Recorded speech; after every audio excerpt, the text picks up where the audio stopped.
Suppose करो आप सो रहे हो और आपको एक सपना आता है। सपने में आप अपने स्कूल में जाते हो, अपनी क्लास में बैठते हो और टीचर आपसे कुछ सवाल पूछता है।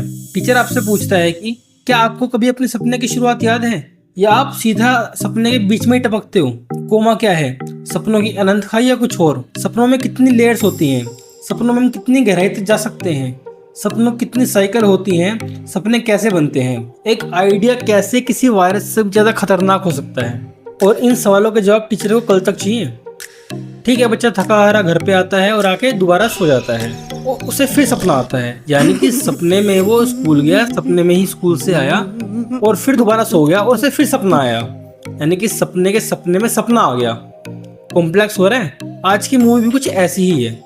अभी तो सुनो आप। अब उसे दोबारा सपना आता है और उसके दिमाग में चलती है एक फिल्म, एक मूवी। अब इस मूवी का जो मेन कैरेक्टर है वो है डॉन कॉब, जो कि कोई साधारण इंसान नहीं है बल्कि चोर है। किसका? सोने का, हीरे का? नहीं, वो चोर है सपनों का। उसका यही काम है कि किसी के दिमाग में घुसकर राज चुराना। लेकिन उसकी ज़िंदगी आसान नहीं है। खैर, लोगों की ज़िंदगी आसान होती भी नहीं है, उसकी और ज़्यादा मुश्किल है। चल बस, रुलाएगा क्या? उसकी बीवी मर चुकी है और उसकी मौत का बोझ भी कॉब पर है। वो अपने बच्चों से दूर है, अमेरिका नहीं जा सकता क्योंकि ऑब्वियसली मौत का इल्ज़ाम उसके सिर पे आ रखा है। वो क्यों है वो हम आगे आगे बता देंगे आपको। और उसकी सबसे बड़ी ख्वाहिश है डॉन कॉब की अपने बच्चों के पास लौटना। अब कॉब को ऑफर मिलता है साइटो से। साइटो कौन है? एक बिजनेसमैन है और वो कॉब से कहता है कि इस बार तुम्हें चोरी नहीं करनी बल्कि तुम्हें करना है इंसेप्शन, यानी कि उस किसी के दिमाग में एक ख्याल बोना है। किसके दिमाग में बोना है? रॉबर्ट फिशर, जो कि एक बिजनेसमैन का बेटा है। ये साइटो का कॉम्पिटिटर है बहुत बड़ा, और उसे अपने ये जो बिजनेसमैन है रॉबर्ट फिशर, इसके दिमाग में ये ख्याल बोना है मुझे मेरे पिता का साम्राज्य नहीं चाहिए, मुझे इसे तोड़ना है। अगर कॉब ये कर देता है तो साइटो उसका नाम क्लियर करवा देगा और वो अपने बच्चों के पास लौट जाएगा। अब कॉब ये काम अकेला तो कर नहीं सकता, तो वो बनाता है अपनी टीम, जिसमें होता है आर्थर, जो कि पॉइंट मैन होता है, यानी कि वो हर मिशन की डिटेल देखता है। दूसरा होता है अरियाडने, ये एक लेडी आर्किटेक्ट होती है जो सपना डिज़ाइन करती हैं, गलियाँ, बिल्डिंग्स, रोड वगैरह बनाती हैं और पूरी दुनिया गढ़ती है। एक होता है फोर्जर, जिसका नाम है इम्स। ये सपने में किसी का भी चेहरा धारण कर सकता है। यूसुफ, जो केमिस्ट है, ये नींद को गहरा और लंबा करने की दवाई बनाता है।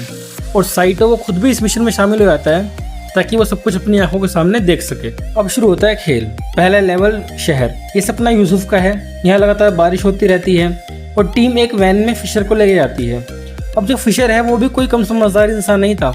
उसने दरअसल अपने अंतर्मन की रक्षा के लिए, यानी कि कोई उसका राज चुरा ना सके, उसने पहले ही लोग कुछ हायर कर रखे थे जो कि उसके अंतर्मन की रक्षा करेंगे। और इस तरह से वो अटैक करते हैं इन लोगों पे और साइटो गंभीर रूप से घायल हो जाता है। अब शुरू होता है दूसरा लेवल, होटल। ये सपना होता है आर्थर का। यहाँ गुरुत्वाकर्षण बदलता रहता है क्योंकि वैन पहले ही हवा में घूम रही होती है। आर्थर होटल के कमरों में जो जीरो ग्रेविटी है उसका इस्तेमाल करके मिशन को आगे बढ़ाता है। एम्स, जो कि फोर्जर है, फिशर को ये यकीन दिलाता है कि कॉब और उसकी टीम उसके दिमाग के चोर नहीं है बल्कि उसकी मदद करने वाले हैं। और इस स्तर पर अगली किक है होटल की लिफ्ट में धमाका, ताकि वो इस लेवल से बाहर आ पाए। अब शुरू होता है तीसरा लेवल, यानी कि बर्फीला किला। ये सपना एम्स का है। पूरा इलाका बर्फ से ढका हुआ है और एक हाईटेक किले जैसा है। यहाँ फिशर को उस जगह पे ले जाया जाता है जहाँ पे उसके अवचेतन मन में, उसके अंतर्मन में उसके पिता की छवि मौजूद है। टीम चाहती है कि फिशर यहाँ पे अपने पिता की इच्छा सुनाई दे, कि उसके पिता उससे ये बोले कि वो चाहते हैं कि वो कोई अपना काम करे। लेकिन यहाँ पे कॉब की पत्नी माल, जो कि उसका नाम है, बीच में आके फिशर को गोली मार देती है। अब फिशर एक लिम्बो नाम की खतरनाक अनंत सपनों की गहराइयों में फंस जाता है। लिम्बो यानी कि अनंत सपनों की गहराई वाली जगह। कॉब और अरियाडने फिशर को वापस लाने के लिए लिम्बो में जाते हैं। यहाँ पे कॉब का गुप्त राज खुलता है। दरअसल कॉब और उसकी पत्नी दोनों सपनों की दुनिया में जाते आते रहते थे। वहाँ पे वो एक बार गए थे और करीब काफ़ी सालों तक वहाँ पे रहे थे। तो उसकी पत्नी को ये लगा कि ये जो सपनों की दुनिया यही असली दुनिया है। तो कॉब ने अपनी पत्नी के दिमाग में ये इंसेप्शन किया था कि ये सपनों की दुनिया है, असली दुनिया नहीं है। और वही आइडिया उसके दिमाग में बैठ गया। अब वो असली दुनिया को भी सपनों की दुनिया मानती है और वो अपने पति यानी कि कॉब से बोलती है कि चलो यहाँ से कूद के मर जाते हैं ताकि हम अपनी असली दुनिया में आ जाए, सपनों की दुनिया है। लेकिन कॉब नहीं मानता। कॉब कहता है कि यही असली दुनिया है। इस कारण से उसकी पत्नी थी जो कि आत्महत्या कर लेती है और लेटर लिख के चली जाती है कॉब के खिलाफ। जिस कारण कोब फंस जाता है। अरियाडने फिर फिशर को वापस ऊपर भेज देती है। कोब माल की पीछे से जूझता है लेकिन अंत में उसे जाने देता है। अब इस मिशन का परिणाम क्या निकलता है, तो फिशर ये मान लेता है कि उसके पिता वास्तव में चाहते थे कि वो खुद अपना रास्ता बनाए और कंपनी को तोड़ दे। इस तरह इंसेप्शन सफल हो जाता है। साइडो अपना वादा निभाता है और कोब को अमेरिका लौटने का मौका देता है। कोब आखिरकार अपने बच्चों से मिलता है और अंत में कोब टोटम यानी कि घूमने वाला लट्टू होता है जो घुमाता है, ये चेक करने के लिए कि वो सपने में है या असलियत में। अगर लट्टू गिर गया तो असलियत है, घूमता रहा तो सपना है। लेकिन फिल्म वहीं खत्म हो जाती है बिना ये दिखाए कि लट्टू गिरा या नहीं। यानी कि दर्शक यानी कि आप लोग खुद तय करो ये क्या मिशन सच के बाद सचमुच को हकीकत में लौटा या फिर वो अभी भी सपनों की दुनिया में फंसा हुआ है। इस तरह से ये कहानी तो खत्म हो जाती है।